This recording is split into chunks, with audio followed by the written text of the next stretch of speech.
Well, hello, church history friends. Thank you for joining us this evening as we welcome our friend Sherry Mesle-Morain to the Spring Lecture Series. Sherry's lecture will be the final lecture of our spring series. It's incredible to think of how fast this spring series has flown by. We have welcomed some wonderful speakers and explored a wide variety of church history topics over the last 2 months. Peter and I would love to hear what lecture interested you the most. What are some of your favorite lectures over the last 2 months? Was it the Mark Forskett story or the story of the church in the Netherlands? Perhaps the John Avondette story of the first Italian missionary interested you the most? Or maybe the exploration of Community of Christ history and theology with Tony Chavala Smith was your most exciting lecture this spring. I love them all, and I couldn't get enough of last week's preaching charts. So please drop a note in the chat tonight to let us know what lecture you enjoyed the most.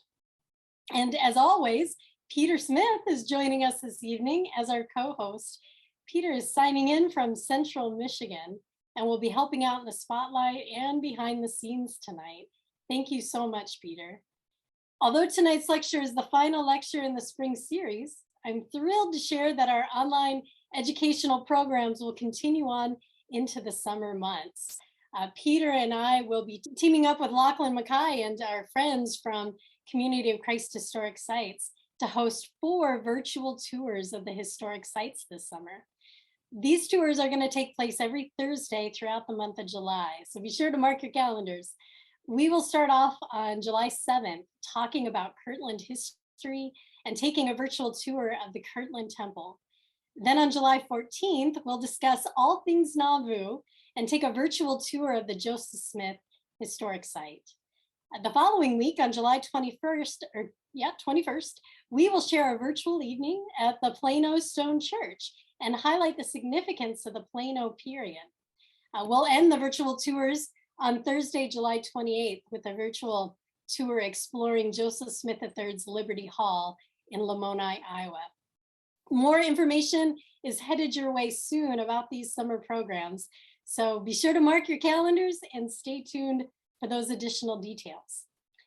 The spring lecture series and these upcoming summer programs are not only a great way to spend a Thursday night exploring church history, it's also a wonderful way to support Community of Christ heritage. Last week, I mentioned that the Community of Christ Historic Sites Foundation is hosting a fundraising campaign that's centered on supporting the Alma Blair internship program. This is a summer program for young adults at the Community of Christ Historic Sites that has been an ongoing annual program since the 1970s. And thanks to your generosity, we have raised over $32,000 towards our $40,000 campaign goal. I am thrilled and amazed that we were able to get this far in such a short period of time. The campaign isn't over yet, and we're hopeful that we'll make that goal.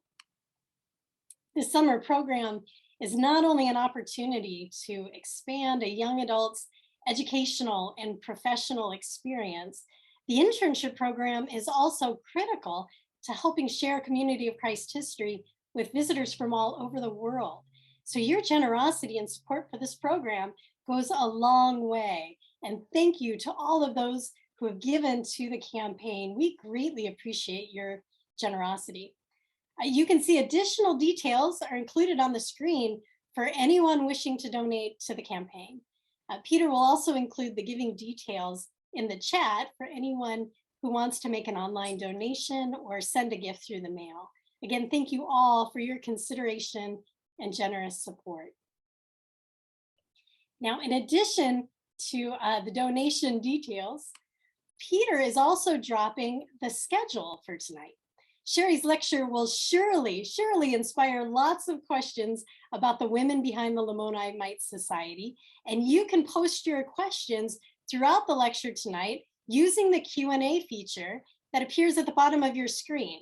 So remember, the Q&A feature is different from the chat, and we want to be sure to get your questions. So make sure you're posting those questions in the Q&A. We'll go right to those questions once Sherry has concluded her remarks. And speaking of which, I couldn't be more thrilled that Sherry is joining us this evening. It is an honor to introduce her. Sherry Mesle-Morain is an active and engaged member of the board of directors for the Community of Christ Historic Sites Foundation. She spent most of her work life in higher education. She served most recently as Director of Financial Aid Services at Graceland University, located in Lamoni, Iowa, which is also her current city of residence. In retirement, Sherry is busier than she ever was when she was working. She served on the Lamoni City Council, and she presently conducts intake interviews for the Lamoni Food Pantry's Emergency Relief Fund. Before she served as president of the John Whitmer Historical Association, Sherry held the role of executive director of the John Whitmer Historical Association for 3 years, and she did a magnificent job at that. Before the pandemic began, every Thursday morning, Sherry found herself quilting with the Lamoni Mite Society, the longest continuously running quilt society in the state of Iowa. And tonight, she's going to talk all about that in a presentation called What Were the Women to Do? So welcome, Sherry. Thank you for joining us this evening and for sharing your insight into the extraordinary women behind the founding of the Lamoni Mite Society. I'll turn things over to you as we're excited to hear this story. Thank you, Barbara. And thank you, Peter, for helping out with this. And thank you to all you church history fans. Okay, so what were the women to do? As Barbara said, this is the history of the longest continuously running quilting society in Iowa. It's a paper I presented at the John Whitmer Historical Association in 2015, and I am delighted to share it with you now. 7 years later. Since their founding in 1883, the women of the Mite Society of Lamoni have quilted thousands of quilts that can be found in all 50 states and throughout the world. The Mites quilts have won awards, and one owner refused an offer of $5,000 for a quilt displayed in the Imperial Palace in Honolulu. The organization received the Iowa Governor's Award for Lamoni Community Leadership in 1985. And in 1987, Iowa's governor recognized their contributions by proclaiming Lamoni the Quilt City of Iowa. However, at the beginning, quilting was not their only activity. Like many women's organizations in Christian congregations in the United States, their mission was to provide for the poor and needy in their community and contribute to the church. They made items to sell for purchasing necessities for the poor and bought materials to make items for those in need. They also contributed thousands of dollars to the local congregation and the general church. Beneficiaries included Graceland College, the Children's Home and Saints Home for the Elderly, the Independent Sanitarium, and Lake Doniphan, the church campground purchased during my childhood.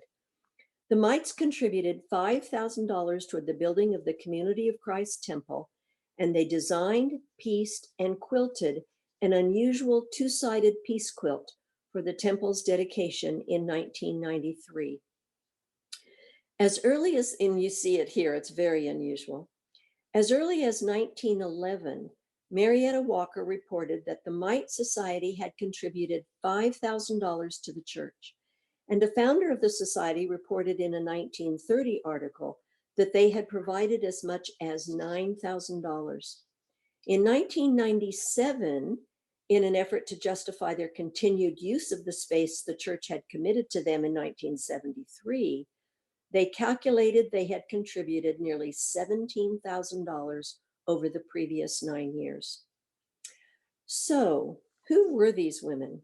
Why did they found the society? And how did all these gifts materialize? All 138 years of minutes and financial records preserved in the Community of Christ archives and the Mite Society cupboard tell their story. The women's husbands, the leadership of the new reorganized Church of Jesus Christ of Latter-day Saints, were moving their headquarters from Plano, Illinois, to the small town of Lamoni, Iowa. But what were the women to do? These women knew how to organize themselves.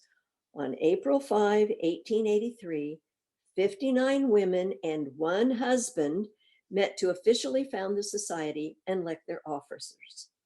The following week, the society chose its official name, the Sisters Union Mite Society, referring to the mites, the tiniest of Roman coins which the poor widow placed in the offering box. Jesus acknowledged her generous gift as greater than all the gifts of the wealthy. The new society immediately adopted 12 resolutions by which to govern themselves. 1. Funds donated are to be used for the benefit of the poor and other charitable purposes. 2. That we have order when transacting business. 3. No business to be transacted except by vote of the majority of the attending members. 4. No meals to be prepared except by vote of the society. 5. No tatting shuttle shall be allowed in the society. 6. Whenever means are used for any purpose or person, the society shall know who helped and to what amount. 7. The treasurer shall report all monies received and expended. 8. New officers are to be elected every 3 months. Every 3 months, okay. 9. No bylaws are to be changed except there be 20 members present. 10. Business sessions are to convene at 3 o'clock. 11. Each person wishing to join the society shall pay 10 cents. And 12. The means raised over and above what is needed to help the poor shall be appropriated to help build the new church.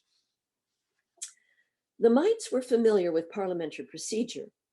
Every decision they made was moved, motioned, or resolved, always seconded and voted on. The earliest secretaries had beautiful flowing handwriting, perfect spelling and grammar, and appropriate punctuation. Although their level of literacy was not consistent over the years, the secretaries were always faithful to their responsibilities, as were the treasurers. The Mites kept accurate records of their revenue and expenses with only one lapse in their perfect reports. One treasurer wrote the following on a scrap of paper found in the record box. July the 1st, 1909, to the Sisters of the Mite Society. And then following some numbers that simply did not add up, she wrote with no punctuation, I have not been able to keep the books as I would like to have done, but I did do the best I could. Now please release me and put some other sister in my place. She was desperate.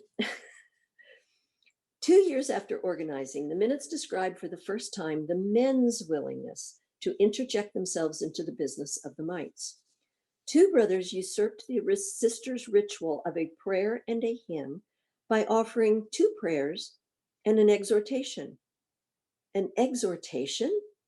The Mites had just spent $105.60 on the church bell and to have it hung, purchased 3 upholstered pulpit chairs, gave a leather-bound Bible for the pulpit, made curtains, provided the aisle carpet, contributed 476 oak chairs, as well as trees for the church park.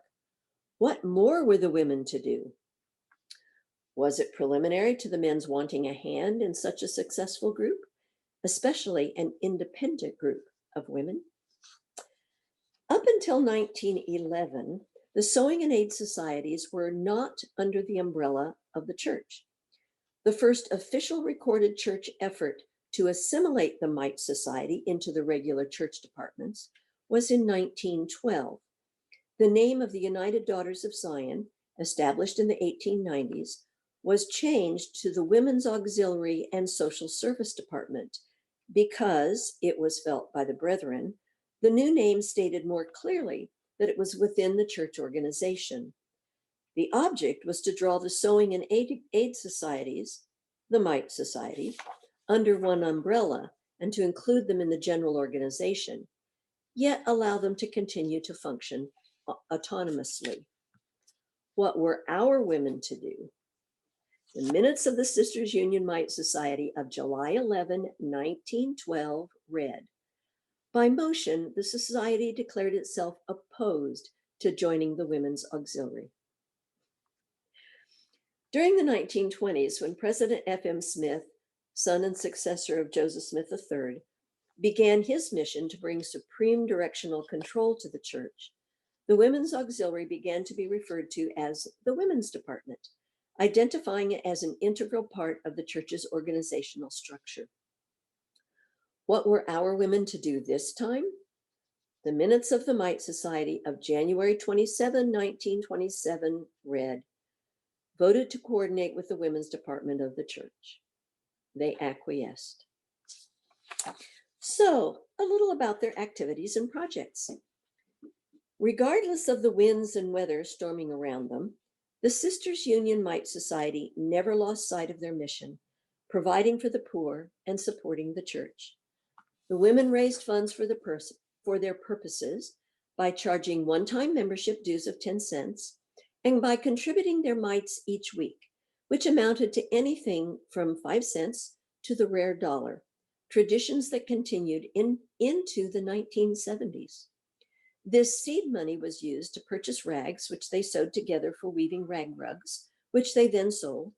By special order, they made clothing, pieced quilts, and tied comforts. And in the early 1900s, they made aprons and sunbonnets to sell.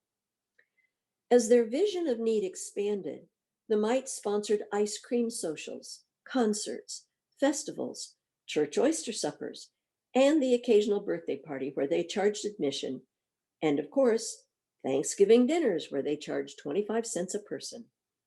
Contributions toward their charity work were also always welcome.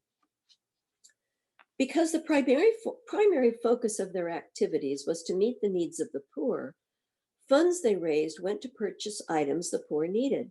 For example, that we buy a dress for Sister Thorpe, supply Sister Pyle with 2 pairs of stockings, resolve to send completed comforter to family of saints whose house was burned.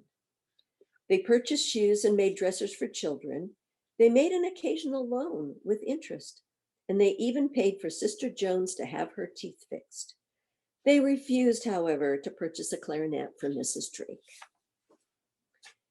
As early as 1885, the society solicited partly worn or outgrown garments, quote, that such things will be thankfully received by the society, who will put them in readiness for use and distribute to the poor.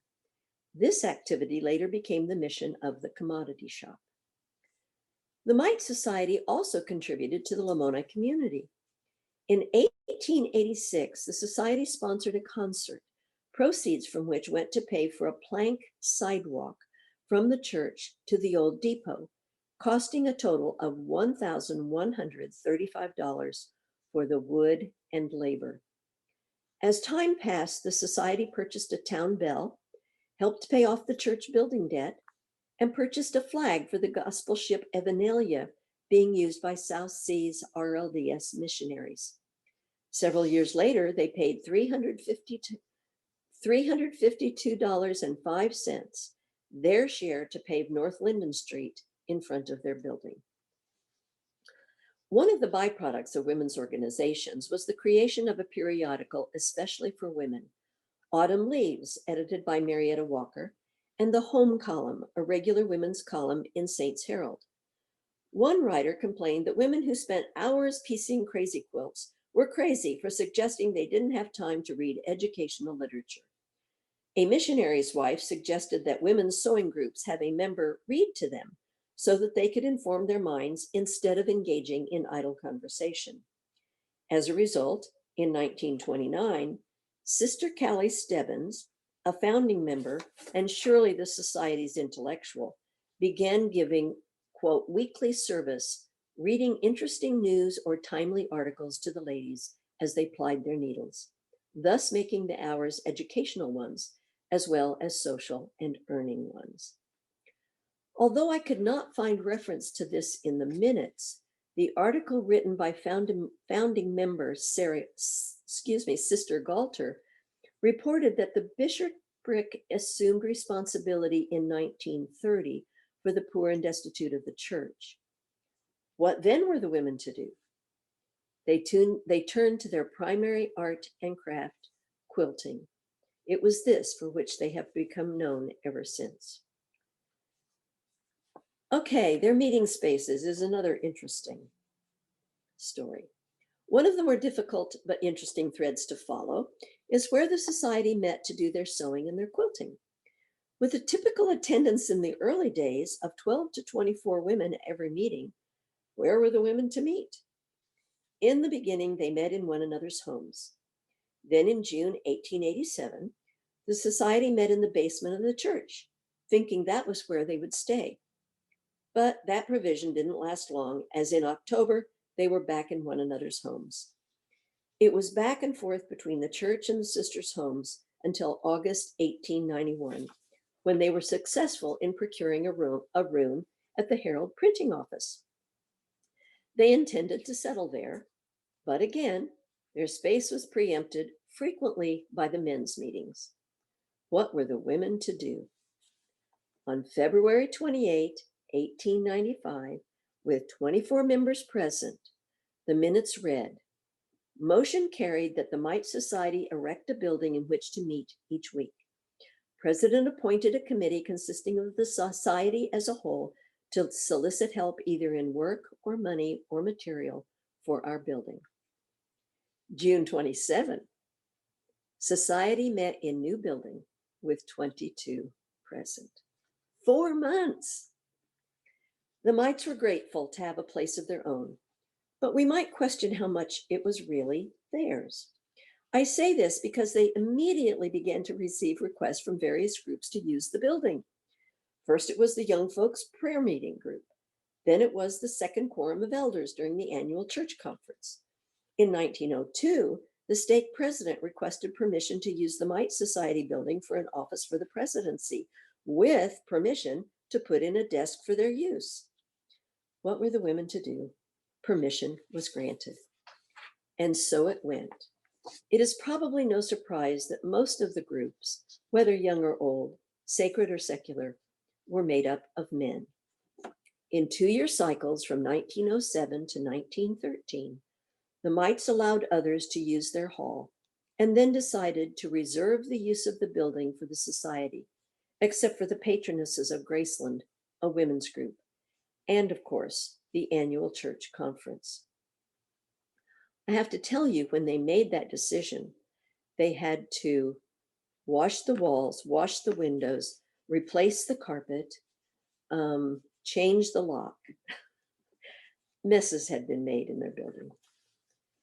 Then something remarkable happened. In August 1913, 3 brothers, including the bishop, visited the Mites and persuaded them, first, to allow the use of their building by the school board. Second, to buy the lot formerly used by the Patriot Office, which was the newspaper at the time, for $300. Third, to purchase a lot from Sister Dancer. And 4, to move their building onto it. So the building had been built on the church property. So with the school board taking over their building, what were the women to do? They rented another building for their meetings.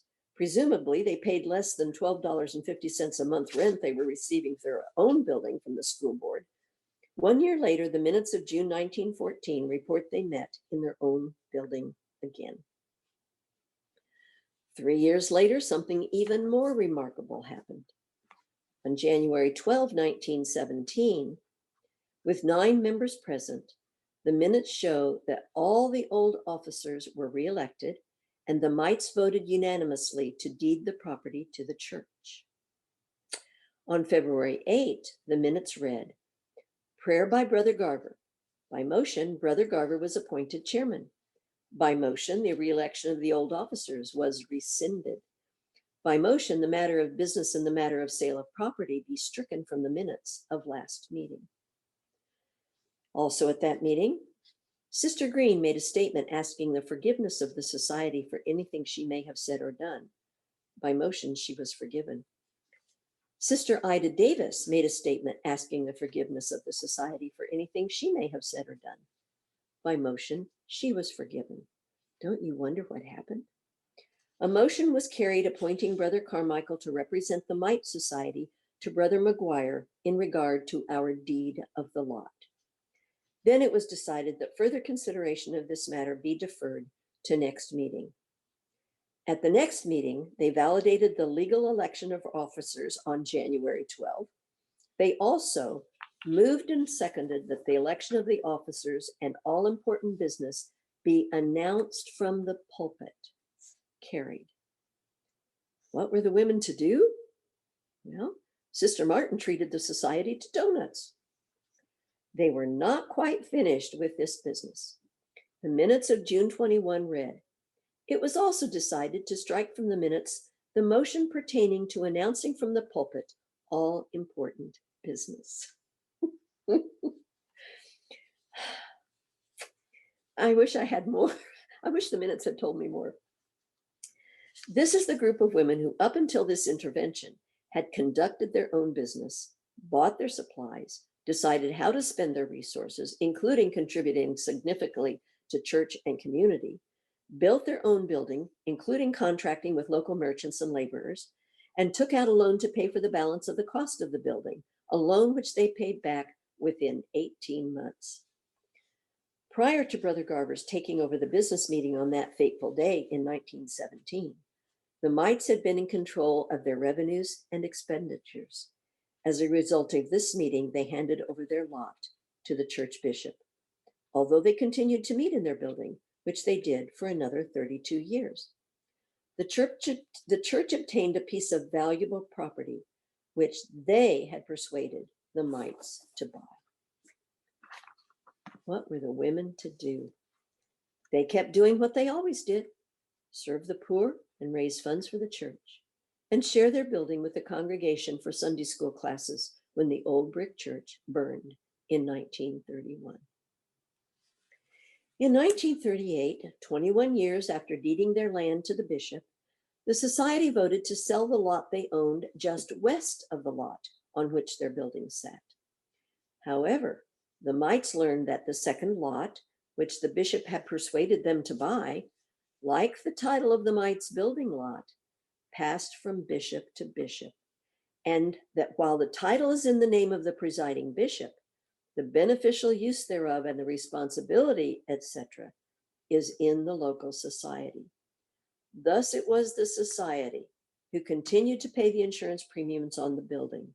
It was the society who paid for maintenance and repairs to the building, as well as all the expenses required to meet in the building. And even then, the society paid tithes on their annual revenue.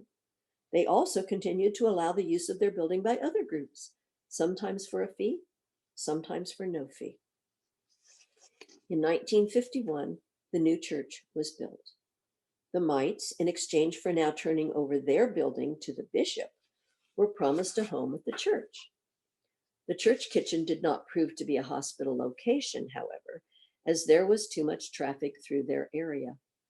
Once again, beginning in 1963, they quilted in the home of a sister, Callie Stebbins, just across the street.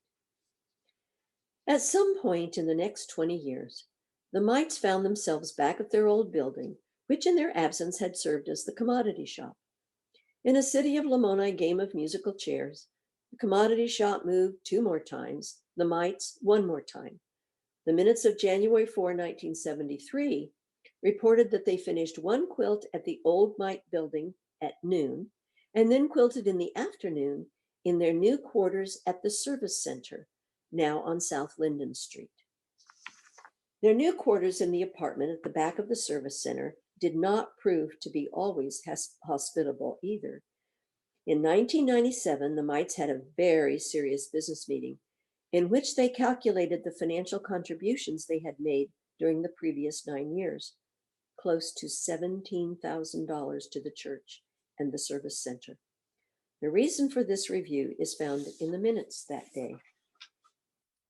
Quote, "We briefly discussed our relationship with the manager of the service center, who seems to resent our presence. We agreed we cannot earn enough to find quarters, to find other quarters, nor will we disband our 116-year-old organization, which gave Lamoni its title, Quilt City of Iowa. We enjoy our work and feel we contribute enough attraction for tourists and those who want their quilt creations quilted. What to do? The service center originated from the Mites, and until quite recently, we've always had close, warm, cooperative relationship. We will continue to work and pray that that relationship may be restored in due time. So, in conclusion, you know from your knowledge of history what women across the country were doing at the time. Excuse me. At the time Brother John Garver paid his visit to the Mites in 1917, they were agitating for the vote. They were agitating for more control of their lives, their families, their resources. What were the men to do? They were tightening control over the funds raised by and property owned by women's groups. The Mite Society's property, both their land and their building, ended up in the hands of the bishop. But to this day, the money the Mites bring in is entirely theirs to control, to contribute to community projects and church causes as they choose. They are no longer part of the church women's department because the women's department no longer exists. Today's members of the Mite Society are made up of a variety of women from the community, primarily church members, but not entirely. Their meeting space has never been and probably never will be secure.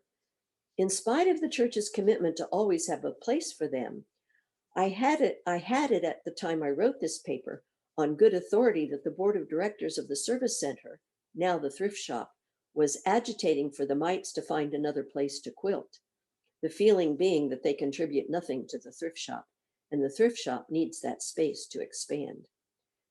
That's a whole nother story. What Sister Galter wrote in 1930 is still true. There is perhaps no band of workers in Lamoni whose efforts over a period of years has been more distinctly felt than those of the Mite Society. At various times, efforts have been made to absorb the society into regular church departments, but there are those who object to losing the identity of the society, which has made itself so indispensable in the aid work of the church and community. Theirs is a labor of love. Thank you. And with that, we will now bring tonight's history to a close. Thank you so much, Sherry, for sharing your research and insight with us this evening. You continue to amaze me with the knowledge you have and all that you're able to share. Thank you so much. And thank you to Peter for helping out behind the scenes for the past 8 weeks throughout the entire spring lecture series. We couldn't have done it without you, Peter. And lastly, we share our thanks to you, our friends in the audience, for attending each week, for your continuing love of a good story and good preaching charts and good quilts, as we discovered tonight. And of course, for your generous support for preserving church heritage. We hope to see you all again in July as we explore more church history, this time virtually from the historic sites. So until next time, friends, keep reading your church history and do take care. Thank you.